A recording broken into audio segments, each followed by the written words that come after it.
Dear students, आपका अपने channel में स्वागत है।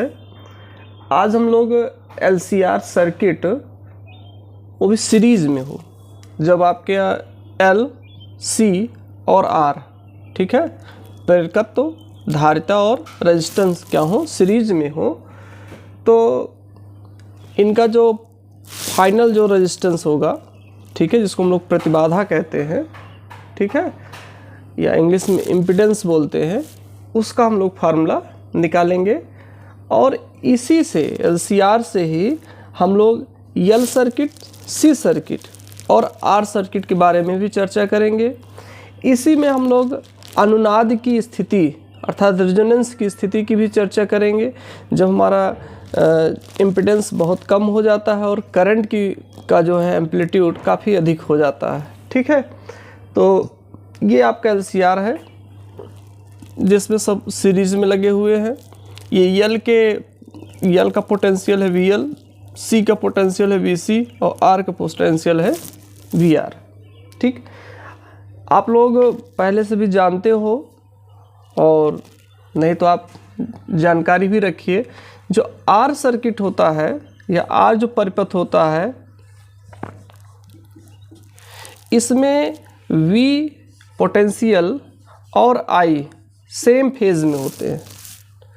उसके बाद जो आपका L होता है, L सर्किट जो होता है, L परिपथ में L से ही स्पष्ट है कि L को आप ऐसे कर सकते हो, V जैसा कर सकते हो। अर्थात L परिपथ में वोल्टेज जो होगा वो आगे रहेगा, फॉरवर्ड रहेगा, और आपका करंट जो है बैकवर्ड में रहेगा, ठीक है। मतलब इसका फेज, वोल्टेज का फेज, L परिपथ में वोल्टेज का फेज जो है करंट से, धारा से जो है आगे रहेगा, अर्थात ये अग्रगामी रहेगा, ठीक है, फॉरवर्ड की तरफ मूव करेगा। C जो होता है आपका C परिपथ में इसका बिल्कुल उल्टा होगा, अर्थात इसमें I जो होगा ये फेज इसका ज़्यादा होगा, ठीक है, वोल्टेज से I का फेज ज़्यादा होगा, अर्थात ये जो कला में I आगे रहेगा, ये अग्रगामी रहेगा, ये पश्चगामी रहेगा, ये फॉरवर्ड रहेगा और ये बैकवर्ड रहेगा, ठीक। उसके बाद दोनों में जो फेज डिफरेंस होता है फाई = 90 होता है, दोनों के लिए, इसके लिए भी और इसके लिए भी, ठीक है। अगर आपका प्योर L है, प्योर प्रेरकत्व है, तो फाई 90 होगा। अगर प्योर C है तो फाई क्या होगा, ये भी 90 होगा, ठीक। और एक फार्मूला और इम्पॉर्टेंट है इसी में कि XL = ω/L, ये इंडक्टिव रेजिस्टेंस है, ठीक है, प्रेरण प्रतिघात है, और XC = 1/ωc। इसी समय ओमेगा भी हम लोग देख लेते हैं। ओमेगा जो होगा 2π/T भी लिख सकते हो, जहाँ T एम्पलीट्यूड है, और या आप इसको ओमेगा को 2πf भी लिख सकते हो, जहाँ f क्या है, फ्रीक्वेंसी है, ठीक। ये एंगुलर फ्रीक्वेंसी है और ये नॉर्मल फ्रीक्वेंसी है, ठीक है, AC का जो है। तो अब चलिए हम लोग इसके जो फाइनल वोल्टेज है और जो फाइनल रेजिस्टेंस है उसका फार्मूला निकालते हैं, ठीक। ये बहुत ही इम्पॉर्टेंट इसलिए है क्योंकि अभी इसी से हम जितने भी आपके L, C और R हैं उनका भी हम लोग फाइनल रेजिस्टेंस मिल जाएगा। और इस पर जो बेस्ड क्वेश्चन होता है वो डायरेक्ट आपका लॉन्ग का ही बनता है, ठीक है। तो अब ध्यान दीजिए, देखिए I और ये VR, मतलब I करंट और रेजिस्टेंस का वोल्टेज दोनों एक ही डायरेक्शन में। अब जो L है, L का जो वोल्टेज है ये I से या VR से आपका 90 फॉरवर्ड होगा ऊपर की तरफ। तो C में क्या होता है, करंट आगे होता है, ये पीछे होता है, ठीक। और यहाँ क्या होता है, वोल्टेज आगे होगा, वोल्टेज आगे की तरफ रहेगा, और ये आपका क्या होगा, पीछे की तरफ रहेगा, ठीक। अब मान लीजिए इसमें VL ग्रेटर है और BC जो है थोड़ा सा इसकी वैल्यू कम है, तो दोनों का जो रिजल्टेंट होगा, ठीक है, दोनों का जो रिजल्टेंट होगा वो आपका इस डायरेक्शन में होगा। रिजल्टेंट निकालने का आपका फार्मूला ये है, बी1 स्क्वायर प्लस बी2 square plus 2v1 b2 cos phi equal to V square. तो अब आप यहाँ देखिए इन दोनों के बीच 180 एंगल है, तो ये माइनस हो जाएगा, तो वी एल माइनस वी सी बनेगा। ठीक है, और अगर आपका सी ग्रेटर होगा तो V C minus B C difference B L होगा। तो ये आपका हो गया B L difference B C. यही चीज़ यहाँ पर भी रहेगा, B L difference B C हो जाएगा। ठीक, और ये जो आपका पोटेंशियल है कि इनके और इनके का जो रिजल्टेंट है वो उसको इंडिकेट करता है ये।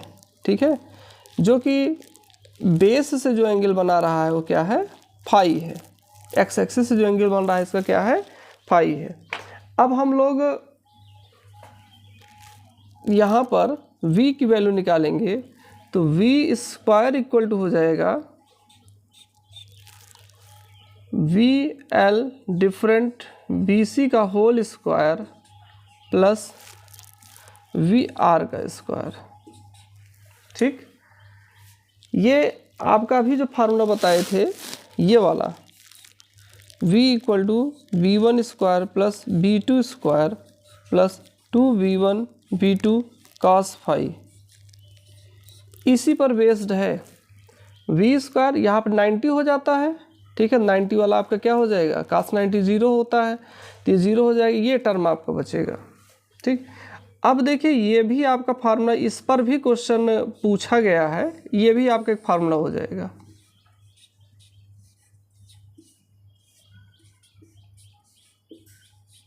मतलब रेजिस्टेंस का पोटेंशियल आपका जो ये प्रेरकत्व है, ठीक है, इसका एल का पोटेंशियल, जो आपका ये कैपेसिटेंस है इसका पोटेंशियल, अगर ये सब दिया हो तो फाइनल पोटेंशियल क्या होगा, ये हो जाएगा। ठीक, अब हम लोग यहाँ पे वैल्यू रख देते हैं,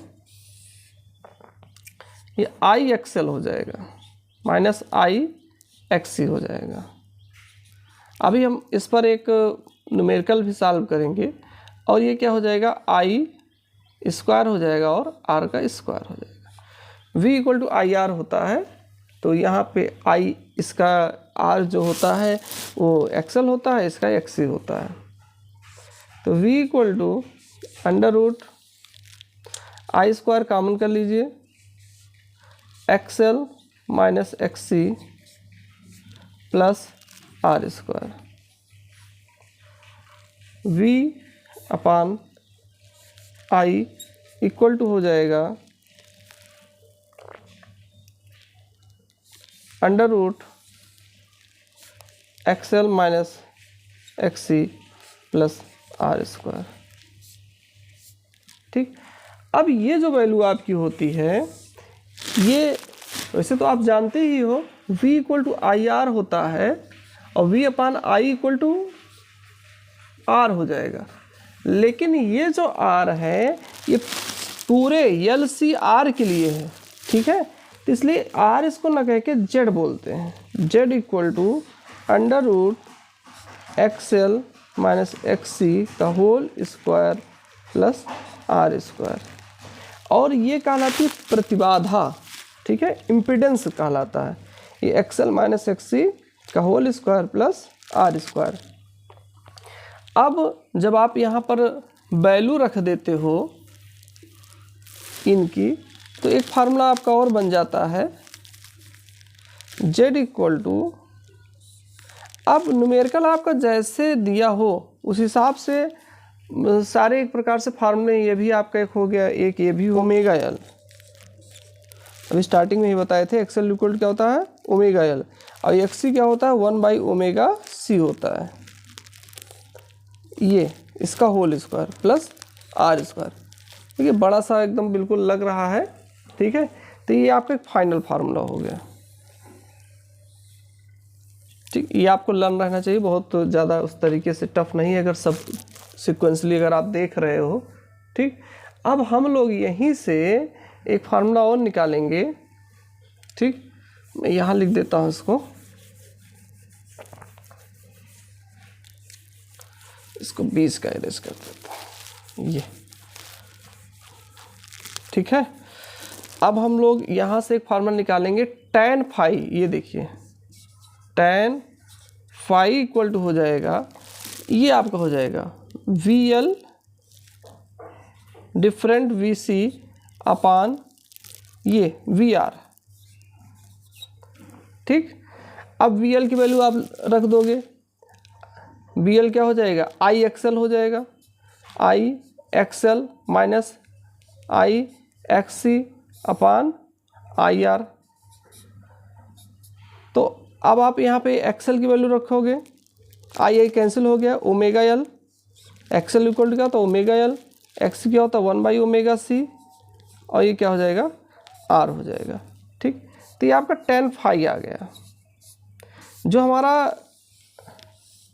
फाइनल वोल्टेज है वो एक्स एक्सिस के साथ, या फाइनल वोल्टेज का एक्स एक्सिस के साथ क्या फेज होगा, उसका ये फार्मूला आपका बन गया। इसी फार्मूले की मदद से अगर मान लीजिए सर्किट में C नहीं है, ठीक है, तो C का टर्म पूरा 0 हो जाएगा और Z इक्वल टू आपका हो जाएगा अंडर रूट ओमेगा L का स्क्वायर प्लस R का स्क्वायर, ठीक। और tan फाई हो जाएगा आपका ओमेगा L बाई R हो जाएगा, ठीक।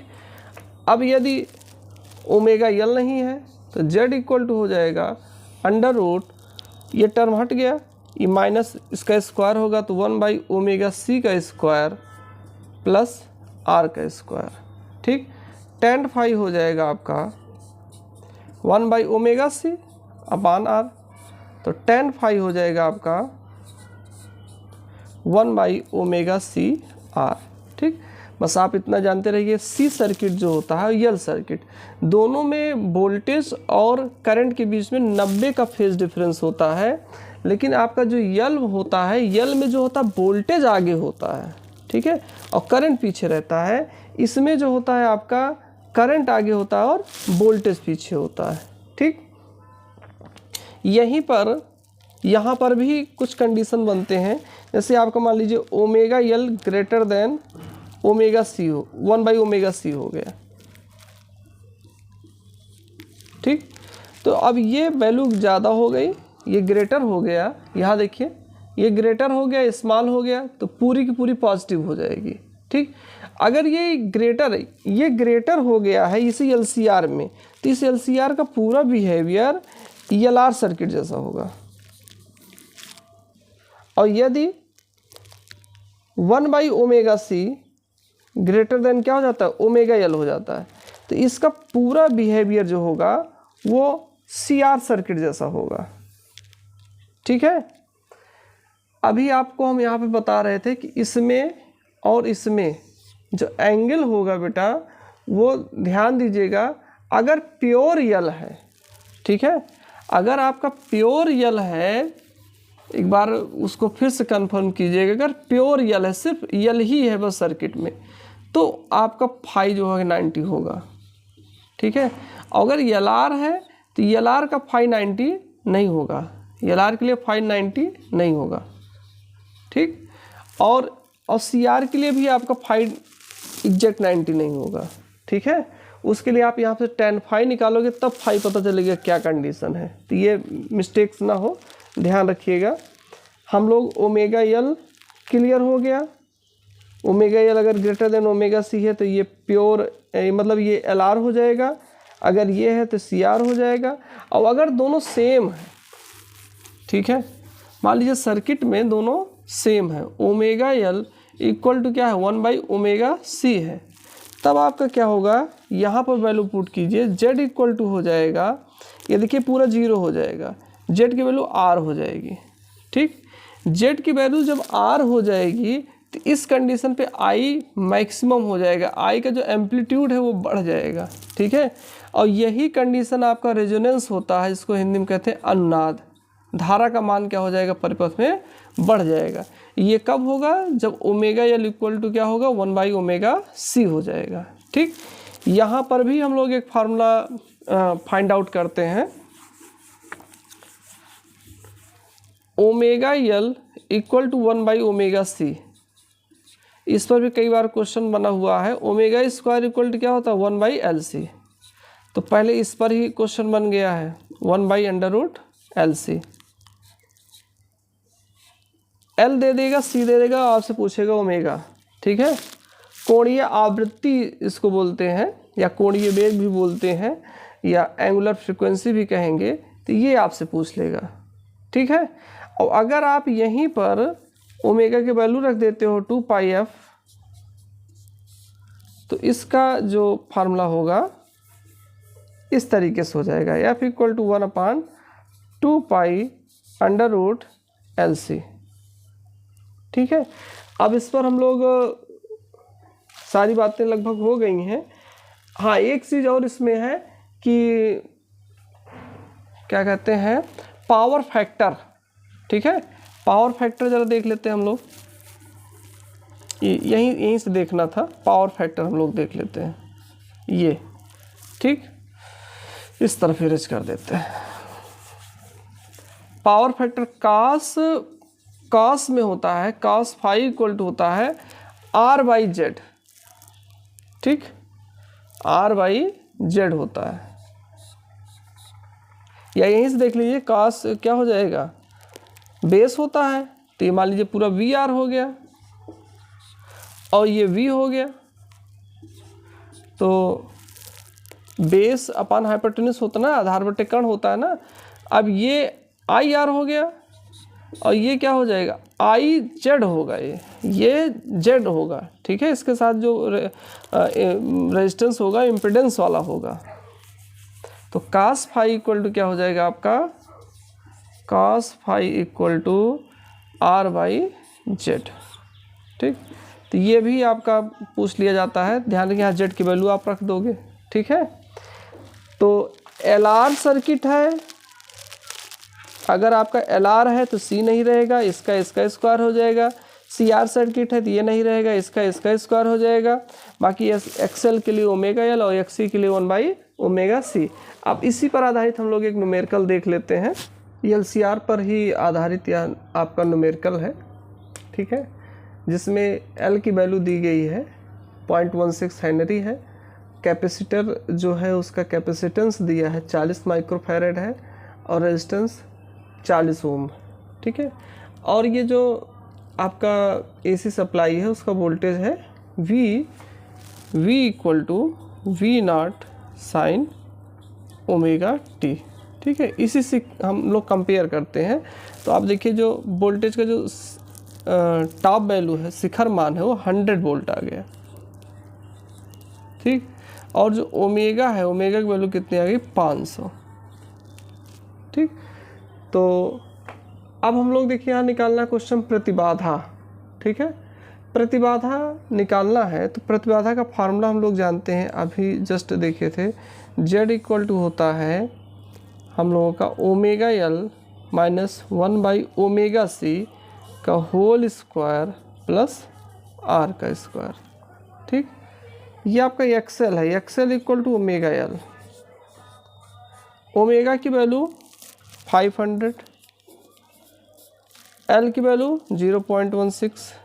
इसको सॉल्व करेंगे तो आपका 16 5 जा 80 और ये 00 पॉइंट लग जाएगा। ठीक है, XL आपका इतना ओम आ गया।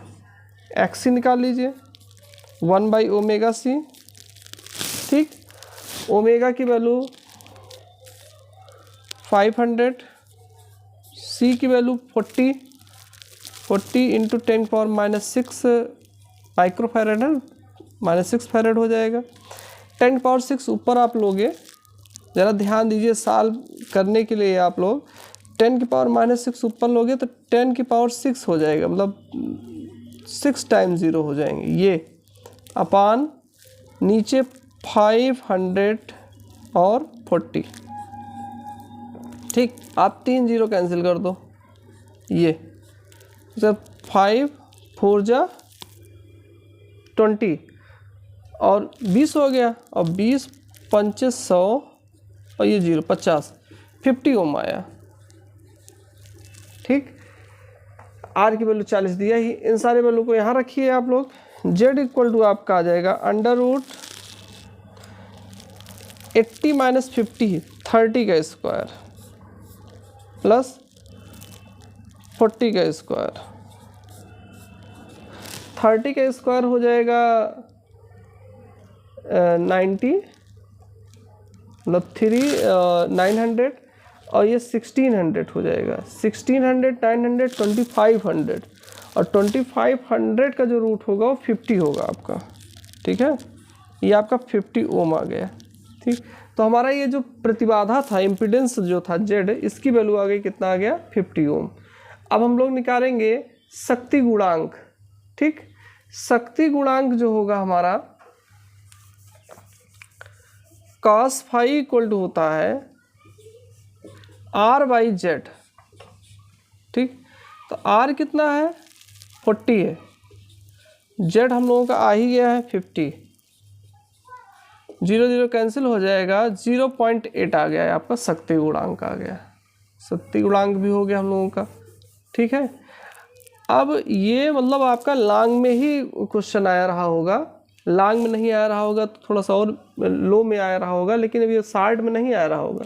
ठीक है, और उसके बाद अच्छा क्वेश्चन है। ठीक, आप सॉल्व कर सकते हो, सिर्फ आपको फार्मूला क्लियर रहे बस। अब आइए हम लोग धारा का शिखर मान निकाल लेते हैं। ठीक है, तो शिखर वैल्यू क्या होगी, देखिए आप लोग जानते हैं V इक्वल टू IR होता है। इसी के आधार पर हम लोग इसको करेंगे V0 I0। अब यहाँ पे R के जहाँ टोटल इसका जो रेजिस्टेंस होगा अर्थात Z, ये हो जाएगा। ठीक, तो हमको I0 निकालना था, तो I0 इक्वल टू हो जाएगा हमारा V0 अपान Z। V0 की वैल्यू 100 और Z कितना है 50। ठीक, और ये सॉल्व हो जाएगा 2 एम्पियर आ गया आपका। तो इस तरीके से आप लोग और क्वेश्चन लगाइए। Thanks for watching video.